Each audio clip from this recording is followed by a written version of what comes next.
दर्शकवृन्द नमस्कार। केन्द्रबिन्दु समाचारमा स्वागत गर्छु। म मनोज नेउपाने। केन्द्रबिन्दु समाचारमा हामी दिनभरिका महत्त्वपूर्ण तथा खोजमूलक समाचारहरू सम्प्रेषण गर्ने गर्छौँ। आजको केन्द्रबिन्दु समाचार सुरु गरौँ प्रमुख शीर्षकहरूबाट। 2 अध्यक्ष बीच मन्त्रीमण्डल पुनर्गठनबारे छलफल, 5 मन्त्री दोहोरिने, बाँकी मन्त्री रिसेट गर्न तयारी। रसुवागढी नाकाबाट दैनिक 5 कन्टेनर नेपाल प्रवेश गर्दै पहिलो प्राथमिकतामा मेडिकल सामग्री, अन्य सामग्रीको छैन जोहो। घरेलु कामदारका लागि खाडी मुलुक जाने कामदारको अवस्था पारदर्शी बनाउन सांसदको माग। महिला श्रमिकलाई कोरोना संक्रमण पूर्ण रूपमा नियन्त्रणमा नआउँदासम्म घरेलु श्रमका लागि नपठाउन पर्नेमा जोड। अनसन र डाक्टर गोविन्द केसीको जीवन रक्षाका लागि सरकारसँग नागरिकको अपिल। शरीर कमजोर भएको र कुनै पनि दिन परिस्थिति गम्भीर बन्न सक्नेतर्फ केन्द्रित हुन सरकारको ध्यान आकर्षण। र अमेरिकाको राष्ट्रपति निर्वाचन 2020को मत सर्वेक्षण, डोनाल्ड ट्रम्प भन्दा जो बाइडेन अगाडि। जस्तै परिस्थितिमा पनि होन्डा छ सधैँ तपाईसँगै। त्यसैले अब होन्डा हुनेछ तपाईसँग मात्र 1 रुपियाँको डाउन पेमेन्ट वा 1 रुपियाँको इएमआई वा 1% इन्ट्रेस्ट रेटमा। थप जानकारीका लागि यी नम्बरमा कल गर्नुहोस् वा माथि दिएको लिङ्क क्लिक गर्नुहोस्। होन्डा छ सधैँ तपाईसँगै। केन्द्रबिन्दु समाचार सुरु गरौँ विश्वव्यापी महामारीको रूपमा रहेको कोरोना भाइरस सम्बन्धी अपडेटबाट। विश्वभर कोरोना भाइरस संक्रमितको संख्या 3,30,91,000 नागेको छ भने संक्रमणबाट मृत्यु हुनेको संख्या 9,79,000 नागेको छ। त्यस्तै विश्वभर निको भएर घर फर्कनेको संख्या 2,44,45,000 नागेको छ। यता नेपालमा आज आइतबार 10 जना संक्रमितको मृत्यु भएको छ। यो सँगै कुल मृत्यु हुनेको संख्या 477 जना पुगेको छ। त्यस्तै आइतबार नेपालमा 1,573 जना नयाँ संक्रमित थपिएका छन्। यो सहित नेपालमा कुल संक्रमितको संख्या 73,394 जना पुगेको छ। विगत 24 घण्टाको अवधिमा काठमाडौँ उपत्यकामा मात्र 809 जनामा कोरोना संक्रमण पुष्टि भएको छ। त्यसमध्ये काठमाडौँ जिल्लामा 633 जना, भक्तपुरमा 72 र ललितपुरमा 104 जनामा संक्रमण पुष्टि भएको हो। यससँगै काठमाडौँ उपत्यकामा कोरोना संक्रमितको कुल संख्या 21,517 जना पुगेको छ। स्वास्थ्य तथा जनसङ्ख्या मन्त्रालयका प्रवक्ता डाक्टर जागेश्वर गौतमका अनुसार आइतबार 885 जना कोरोना संक्रमण मुक्त भएका छन्। यससँगै कुल निको हुनेको संख्या 54,898 जना पुगेको छ। अब पुरा समाचार। यति बेला विश्वशक्ति राष्ट्र अमेरिका निर्वाचनको तयारीमा छ। आगामी नोभेम्बर 2 मा हुन लागेको निर्वाचनमा रिपब्लिकन पार्टीका पदासीन राष्ट्रपति ट्रम्पसँग डेमोक्रेटिक पार्टीका उम्मेद्वार जो बाइडेन प्रतिस्पर्धा गर्दैछन्। यति बेला अमेरिका सहित अन्य राष्ट्रमा पनि उक्त चुनावमा कसले सफलता हात पार्ने हो भन्ने चासो चुलिएको छ। यस सम्बन्धमा निर्वाचन सर्वेक्षण पनि सुरु भएका छन्। सर्वेक्षण अनुसार हाल डेमोक्रेटिक पार्टीका उम्मेद्वार जो बाइडेन अगाडि रहेको समाचार माध्यमहरूमा उल्लेख गरिएको छ। एक रिपोर्ट। अमेरिकी मतदाताले आगामी नोभेम्बर 2 मा डोनाल्ड ट्रम्प र जो बाइडेन मध्ये कसलाई आगामी 4 वर्षका लागि व्हाइट हाउस पठाउने हुन् भनेर त्यसबारे चासो र चर्चा सुरु भएको छ। अबको निर्वाचनमा रिपब्लिकन पार्टीबाट निर्वाचित पदासीन राष्ट्रपति डोनाल्ड ट्रम्पसँग डेमोक्रेटिक पार्टीका उम्मेद्वार जो बाइडेन प्रतिस्पर्धा गर्दैछन्। सन् 2070 को दशकदेखि राजनीतिमा सक्रिय भएका बाइडेन सन् 2009 देखि सन् 2017 सम्म बाराक ओबामा राष्ट्रपति हुँदा उपराष्ट्रपति भएका थिए। निर्वाचन नजिकिँदै गर्दा मत सर्वेक्षण कम्पनीहरूले मतदाताले कुन उम्मेद्वारलाई रुचाएका छन् भनेर सोधिरहेका छन्।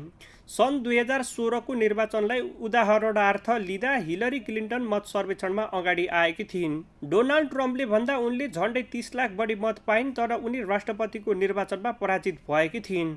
किनभने अमेरिकामा इलेक्टोरल कलेज अर्थात् निर्वाचक मण्डल प्रणालीबाट निर्णय हुन्छ, त्यसैले धेरै मत आउँदैमा निर्वाचन जितिन्छ भन्ने छैन। देशव्यापी मत सर्वेक्षणहरूमा वर्षको अधिकांश समय डोनाल्ड ट्रम्पभन्दा जो बाइडेन अगाडि देखिएका छन्। बीबीसीमा प्रकाशित समाचार विवरणलाई हेर्दा अहिलेसम्मको सर्वेक्षणमा डेमोक्रेटिक पार्टीका जो बाइडेन वर्तमान राष्ट्रपति डोनाल्ड ट्रम्पभन्दा बलियो देखिएका छन्। यस विपरीत सन् 2016मा सर्वेक्षणहरू त्यति धेरै स्पष्ट थिएनन्। निर्वाचनको दिन नजिकिँदै गर्दा बेला बेलामा ट्रम्प र हिलारी क्लिन्टन बीच केवल 2% भिन्नता देखिएको थियो। अधिकांश राज्यमा सधैँ उस्तै गरी मतदान हुन्छ, अर्थात् केही सीमित राज्यमा दुवै उम्मेद्वारसँग जित्ने सम्भावना हुन्छ। ती राज्यसँग कसलाई जिताउने र कसलाई हराउने भन्ने क्षमता हुन्छ, तिनलाई ब्याटल ग्राउन्ड स्टेट अर्थात् कडा प्रतिस्पर्धी हुने राज्य भनिन्छ। अमेरिकामा इलेक्टोरल कलेज प्रणाली अन्तर्गत राष्ट्रपतिको चयन हुन्छ। सबै राज्यलाई तिनको जनसङ्ख्याका आधारमा केही मत दिइएको हुन्छ। यो प्रणाली अन्तर्गत निर्वाचन मण्डलमा कुल 538 मत हुन्छ। निर्वाचन जित्ने उम्मेद्वारले 270 मत बटुल्नुपर्छ। अहिले ब्याटल ग्राउन्ड भनिने राज्यहरूमा जो बाइडेनको उपस्थिति राम्रो देखिएको छ, तर अझै समय बाँकी भएकाले स्थिति तीव्र गतिमा फेरिन सक्ने आकलन समेत गरिएको छ। सर्वेक्षणका अनुसार मिशिगन, पेन्सिल्भेनिया र विस्कन्सन जस्ता 3 औद्योगिक राज्यमा बाइडेनसँग ठूलो अग्रता छ। गत निर्वाचनमा त्यहाँ ट्रम्प 1% भन्दा कम मतान्तरले विजयी भएका थिए। तर यसपटक सन् 2016मा ट्रम्प ठूलो मतान्तरले विजयी भएका ब्याटल ग्राउन्ड राज्यहरूमा उनको निर्वाचन अभियान टोली बढी चिन्तित हुने देखिएको छ। डाक्टर गोविन्द केसी विगत 14 दिनदेखि चिकित्सा शिक्षा र स्वास्थ्य क्षेत्रको सुधारको माग राख्दै अनसनरत छन्। यतिका दिनदेखि अनसनरत केसीको जीवन रक्षाका लागि नागरिकहरूले सरकारसँग अपिल गर्दै आएका छन्। केसीको स्वास्थ्य अवस्था दिन प्रतिदिन नाजुक बन्दै गएको तथा शरीर कमजोर हुँदै गएकाले र कुनै पनि दिन परिस्थिति गम्भीर बन्न सक्नेतर्फ नागरिकहरूले सरकारको ध्यानाकर्षण गराएका हुन्। चिकित्सा शिक्षा र स्वास्थ्य क्षेत्रमा सुधारको माग राख्दै अनसनरत डाक्टर गोविन्द केसीको जीवन रक्षाका लागि नागरिकहरूले सरकारसँग अपिल गरेका छन्। आइतबार विज्ञप्ति सार्वजनिक गर्दै 33 जना नागरिकहरूले सरकार समक्ष केसीको जीवन रक्षाका लागि अपिल गरेका हुन्। पूर्व प्रधान न्यायाधीश, अधिवक्ता, संविधानविद, पत्रकार, मानव अधिकार कर्मी, चिकित्सक लगायतका विभिन्न क्षेत्रमा आबद्ध व्यक्तिहरूको संयुक्त विज्ञप्तिमा सरकारले यसअघि केसीसँग गरेका सम्झौता कार्यान्वयन गरेर डाक्टर केसीको जीवन रक्षा गर्न माग गरिएको हो। डाक्टर केसीको स्वास्थ्य अवस्था दिन प्रतिदिन गिर्दो छ। परीक्षणमा संलग्न चिकित्सकहरूका अनुसार उहाँको शरीर कमजोर भएको छ र कुनै पनि दिन परिस्थिति गम्भीर बन्न सक्नेतर्फ हामी सरकारको ध्यानाकर्षण गराउँछौँ, विज्ञप्तिमा लेखिएको छ। यसैले डाक्टर केसीको गिर्दो स्वास्थ्य अवस्थालाई ख्याल गर्दै तत्कालै उहाँको जीवन रक्षा र उहाँले पठाएका मागहरू सम्बोधन गर्न सरकारसँग नागरिकहरूले अपिल गरेका छन्। संविधानले नै निर्दिष्ट गरेका स्वास्थ्य, शिक्षा जस्ता नागरिकका आधारभूत मानवाधिकारको विषय कार्यान्वयन गर्न एकजना वरिष्ठ चिकित्सक बारम्बार आमरण अनसनमा बस्नुपर्ने अवस्था आउनु दुःखद भएको विज्ञप्तिमा उल्लेख गरिएको छ। डाक्टर गोविन्द केसी 14 दिनदेखि अनसनरत छन्। उनी अहिले भदौ 29 देखि 19औं अनसनमा छन्। डाक्टर केसीको माग आम नेपालीको माग भएको भन्दै यसअघि विवेकशील नेपाली दल, हाम्रो नेपाल हाम्रो नेपाली अभियान लगायतका समूहले पनि उनको जीवन रक्षाको माग गर्दै सरकार समक्ष ज्ञापन पत्र बुझाएको थियो। यता मानवाधिकार आयोगले भने डाक्टर केसीको माग वार्ताबाट सुल्झाउन आग्रह गर्दै आएको छ। आमरण अनसन जस्तो ज्यानै जोखिममा राखेर भन्दा पनि वार्तामा बसेर समस्या समाधान गर्न आयोगले आग्रह गरेको हो। घरेलु श्रमिकका रूपमा खाडी मुलुकमा जाने कामदारहरूको अवस्था पारदर्शी बनाउँदै पासपोर्ट आफ्नो साथमा राख्ने व्यवस्था गर्न सांसदहरूले सरकार समक्ष माग गरेका छन्। प्रतिनिधि सभा अन्तर्गतको उद्योग तथा वाणिज्य र श्रम तथा उपभोक्ता हित समितिमा भएको छलफलमा खाडी मुलुकमा श्रमिकहरू सधैँ जोखिममा रहने भएकाले उनीहरूको काम र सेवा सुविधा पारदर्शी हुनुपर्ने, साथमा आफ्नो पासपोर्ट आफैसँग राख्ने व्यवस्था गर्नुपर्ने माग गरेका हुन्। हेरौँ यसै सम्बन्धमा तयार पारिएको यो रिपोर्ट। घरेलु श्रमिकका रूपमा खाडी मुलुकमा जाने कामदारहरूको अवस्था पारदर्शी बनाउँदै पासपोर्ट आफ्नो साथमा राख्ने व्यवस्था गर्न सांसदहरूले माग गरेका छन्। खाडी मुलुकमा श्रमिकहरू सधैँ जोखिममा रहने गरेकाले सांसदहरूले उनीहरूले गर्ने काम र सेवा सुविधा पारदर्शी हुनुपर्ने र आफ्नो पासपोर्ट आफैसँग राख्ने व्यवस्था गर्नुपर्ने माग गरेका हुन्। प्रतिनिधि सभा अन्तर्गतको उद्योग तथा वाणिज्य र श्रम तथा उपभोक्ता हित समितिमा भएको छलफलमा सांसद देवेन्द्र पौडेलले श्रमिकहरूको हरेक अवस्था पारदर्शी हुनुपर्ने बताए। खाडी मुलुकहरूमा काम गर्ने श्रमिकहरूको अवस्थाबारे कूटनीतिक नियोग र धेरैका परिवारलाई समेत थाहा नहुने अवस्थाको अन्त्य गर्नुपर्नेमा उनको जोड छ। को कहाँ के गर्दैछ, कस्तो सेवा सुविधा पाउँदैछ भन्ने पारदर्शी हुनुपर्ने उनको भनाइ छ। श्रमिकले आफ्नो देश फर्किन चाहेमा श्रम सम्झौता अनुसारका शर्त पालना गर्दै आफ्नो देश फर्किन पाउनुपर्ने व्यवस्था गर्नुपर्ने उनको भनाइ छ। उनीहरू कहाँ छन्, के गर्दैछन्, उनीहरूको सेवा सुविधा के हो, त्यसको चाहिँ पारदर्शिता हुनु पर्यो। सम्बन्धित देशले त्यसको पारदर्शिता प्राप्त गर्नु पर्यो र पाउने अथोरिटी चाहिँ हुनु पर्यो। त्यो कुरा त्यहाँ कतै जोड्दा राम्रो हुन्छ। सम्बन्धित देशको नागरिकले आफ्नो देशमा फर्किन चाह्यो भने उसको फर्किने चाहिँ उसको श्रम सम्झौता अनुरूप भएको कतिपय शर्तहरू छन् भनेदेखि त्यसलाई पालना गर्दै आफ्नो देशमा म फर्किन्छु भनेदेखि चाहिँ बाधा व्यवधान हुनु भने त्यसले पाउनु। नेपाली काङ्ग्रेसका सांसद प्रकाश रसाइलीले कुनै पनि देशमा आफ्ना नागरिक समस्यामा परे उद्धार र सहयोगको जिम्मेवारी त्यहाँको दूतावासले लिने भएकाले जनशक्ति बढाउने कुरामा ध्यान दिन आग्रह गरे। खाडी मुलुकमा घरेलु कामदारहरूको अवस्थाका सम्बन्धमा समितिले गरेको अनुगमन प्रतिवेदनमा सम्बन्धित श्रमिक वा दूतावाससँग पासपोर्ट हुने प्रावधान समेट्न उनको सुझाव छ। घरेलु कामदारका रूपमा जाने कामदारको तालिम र श्रम सम्झौताको मापदण्ड बनाउनु पर्नेमा उनको जोड छ। साथै भीमसेन दास प्रधानले कोरोना संक्रमण पूर्ण रूपमा नियन्त्रणमा नआउँदासम्म घरेलु कामदारका रूपमा महिला श्रमिकलाई नपठाउने निर्णय गर्नुपर्ने सुझाव पेश गरेका छन्। त्यस्तै सांसद बिन्दा पाण्डेले श्रमिकको टेलिफोन नम्बर दूतावासमा दर्ता गराउनुपर्ने र पासपोर्ट उनीहरूले आफैले राख्न पर्ने कुरा श्रम सम्झौतामा नै उल्लेख गर्नुपर्ने बताइन्। उनले विदेश पठाउने घरेलु श्रमिकमा मात्रै ध्यान नदिएर स्वदेशमा पनि घरेलु श्रमलाई मर्यादित बनाउन सके लाखौँको रोजगारी सृजना हुने बताइन्। समितिले प्रतिवेदनमाथिको छलफलमा आएका सुझावहरू अनुसार परिमार्जन गरी सरकारलाई बुझाउने निर्णय गरेको छ। प्रतिवेदन परिमार्जनका लागि लाल प्रसाद सावा, नरबहादुर धामी र सुजता परिवारलाई जिम्मेवारी दिएको समिति सभापति विमल प्रसाद श्रीवास्तवले जानकारी गराए। कोरोना भाइरसको असरसँगै बन्द भएको नेपाल चीन बीचको रसुवागढी नाका गत बुधबारदेखि खुल्ला भएको छ। नाका खुलेसँगै उच्च स्वास्थ्य सुरक्षा मापदण्डसहित लामो समयदेखि रोकिएर बसेका कन्टेनरहरू नेपाल प्रवेश गर्न थालेका छन्। सयौं कन्टेनर नाकामा रोकिएर बसे पनि दैनिक 5वटा बढी कन्टेनर भने नेपाल प्रवेश गर्न पाउने छैनन्। अर्कातर्फ आउने कन्टेनरमा पनि विशेष गरेर मेडिकल सामग्रीलाई प्राथमिकतामा राखिएको छ। एक रिपोर्ट। नेपालमा कोरोना भाइरस संक्रमण देखा पर्नु अघिदेखि बन्द अवस्थामा रहेको नेपाल चीन बीचको रसुवागढी नाकाबाट गत बुधबारदेखि उच्च स्वास्थ्य सुरक्षासहित नेपाल प्रवेश गर्न अनुमति दिएको छ। तर यसरी अनुमति दिए पनि चिनिया पक्षले 5वटा कन्टेनर मात्र पास गराइरहेको छ। लामो समयदेखि नाकामा रोकिएका 1200 भन्दा बढी कन्टेनर नेपाल भित्रिन पाएका छैनन्। तर अहिले प्रवेश गर्न अनुमति दिए पनि ती सबै कन्टेनर नेपाल भित्रिन करिब 2 महिनाभन्दा बढी समय लाग्ने देखिन्छ। 8 महिना अघिदेखि नाकामा आएर बसेका सामान यसअगाडि कोरोना प्रभावको जोखिम देखाउँदै चिनिया पक्षले केरुङ नाकाको मितेरी पुलसम्म ल्याएर झाडिदिने र नेपालबाट गएको कन्टेनरले त्यहाँबाट लोड गरेर फर्किने गरेका थिए।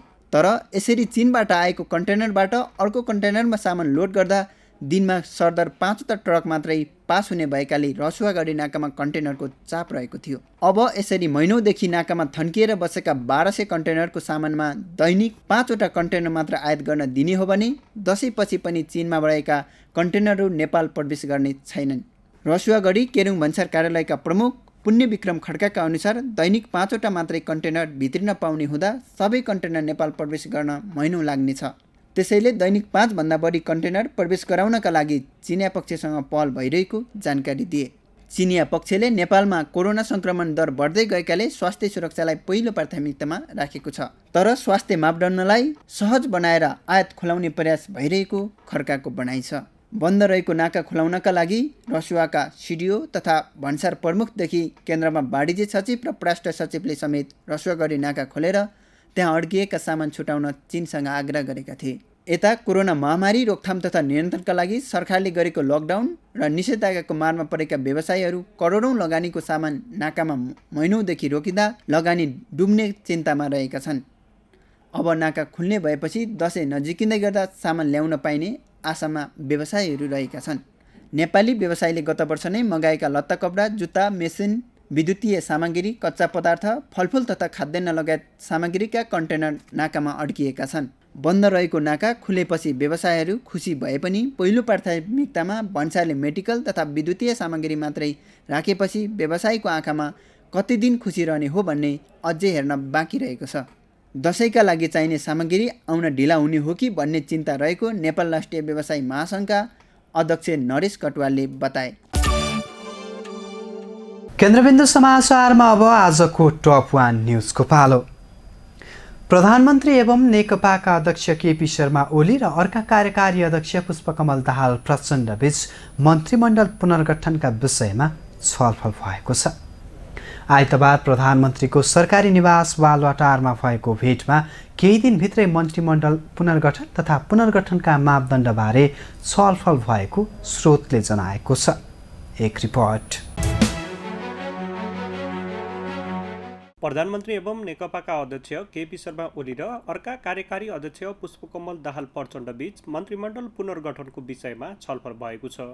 आइतबार प्रधानमन्त्रीको सरकारी निवास बालुवाटारमा भएको भेटमा केही दिनभित्रै मन्त्रीमण्डल पुनर्गठन गर्नेबारे छलफल भएको हो। कुन मन्त्री हटाउने र कसलाई राख्ने भन्नेबारे प्रधानमन्त्रीले प्रचण्डसँग छलफल गरेका थिए। त्यसैले अबको केही दिनमा नै मन्त्रीमण्डल पुनर्गठन हुने स्रोतको दाबी छ। आजको बैठकमा ओली प्रचण्ड बीच मन्त्रीमण्डल पुनर्गठनका मापदण्डबारे समेत छलफल भएको जनाइएको छ। यसअघि बिहिबार बसेको मन्त्री परिषदको बैठकमा प्रधानमन्त्री ओलीले 1.5 घण्टा भावुक ब्रिफिङ गरेका थिए। बालुवाटार निकट स्रोतका अनुसार मन्त्री परिषदको बैठकमा 1.5 घण्टा बोल्दै प्रधानमन्त्री ओलीले मन्त्री परिषदमा रहेका सदस्यहरूसँग यो नै अन्तिम बैठक समेत बन्न सक्ने बताएका थिए। प्रधानमन्त्री ओलीको ब्रिफिङबारे उद्धृत गर्दै बालुवाटार निकट स्रोतले भनेको छ, यो मन्त्री परिषदको बैठक नै अन्तिम बैठक पनि हुन सक्छ, किनभने मन्त्रीमण्डल पुनर्गठन हुँदैछ। त्यसैले यसपटकका लागि हाम्रो यात्रा यहीँसम्मको हुन सक्छ, किनभने राजनीतिमा शक्ति सन्तुलनका लागि त्यस्तो गर्नुपर्ने रहेछ।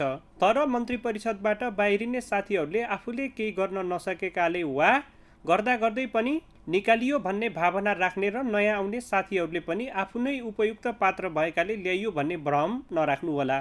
गत भदौ 26 गते बसेको नेकपाको स्थायी कमिटी बैठकले केन्द्र र प्रदेश सरकार पुनर्गठन गर्न निर्देशन दिएको थियो। स्थायी कमिटीको निर्देशन अनुसार प्रधानमन्त्री ओलीले मन्त्रीमण्डल पुनर्गठन गर्ने तयारी गरेका हुन्। पार्टीभित्रको शक्ति सन्तुलन मिलाउन मन्त्रीमण्डल पुनर्गठन गर्न लागेको उनको भनाइ छ। अब हुने मन्त्रीमण्डल पुनर्गठनमा 5 जना पुराना मन्त्रीहरूको अनुहार मात्रै दोहोरिने बालुवाटार स्रोतको दाबी छ। पुनः निरन्तरता पाउने मन्त्रीहरूमा उपप्रधान एवं रक्षा मन्त्री ईश्वर पोखरेल, सरकारका प्रवक्ता एवं परराष्ट्र मन्त्री प्रदीप कुमार गेवाली, संस्कृति पर्यटन तथा नागरिक उड्डयन मन्त्री योगेश कुमार भट्टराई, कृषि पशुपन्छी विकास मन्त्री घनश्याम भुषाल र खानेपानी तथा सरसफाई मन्त्री बिना मगर रहेका छन्। पुनः दोहोरिने अनुहारमा पोखरेल र गेवाली प्रधानमन्त्री ओली निकट हुन्। साथै कृषि मन्त्री भुषाल र पर्यटन मन्त्री भट्टराई नेकपाका वरिष्ठ नेता माधव कुमार नेपाल निकट हुन् भने खानेपानी मन्त्री मगर प्रचण्डकी बुहारी हुन्। पर्यटन मन्त्री भट्टराई र कृषि मन्त्री भुषाल केही समय अगाडि मात्रै नियुक्त भएकाले यथावत राख्ने सहमति भएको जनाइएको छ। यसअघि मन्त्रालय फुटाएर भए पनि सबैको चित्त बुझाउने प्रयासमा प्रधानमन्त्री ओली रहेको दाबी गरिएको थियो, जस अनुसार उद्योग वाणिज्य तथा आपूर्ति, ऊर्जा जलस्रोत तथा सिँचाइ र भौतिक पूर्वाधार तथा यातायात मन्त्रालयलाई फुटाउने भनिएको थियो। उद्योग वाणिज्य तथा आपूर्ति मन्त्रालय फुटाएर उद्योग वाणिज्य र आपूर्ति गरी 2 मन्त्रालय बनाउने, ऊर्जा जलस्रोत तथा सिँचाइ मन्त्रालय फुटाएर ऊर्जा र सिँचाइ मन्त्रालय बनाउने र भौतिक पूर्वाधार र यातायात गरी 2 वटा मन्त्रालय बनाउने तयारी भएको जनाइएको थियो। तर अहिले मन्त्रालय फुटाउने कुनै तयारी नभएको स्रोतको दाबी छ। नयाँ मन्त्रालय स्थापना नगरिने भएकाले नै मन्त्रीमण्डल रिसेट गर्ने तयारी भएको जनाइएको छ। हस्त दर्शकवृन्द, आजका लागि केन्द्रबिन्दु समाचार सकिएको छ। भोलि पुनः यसै समयमा उपस्थित हुने नै छौँ।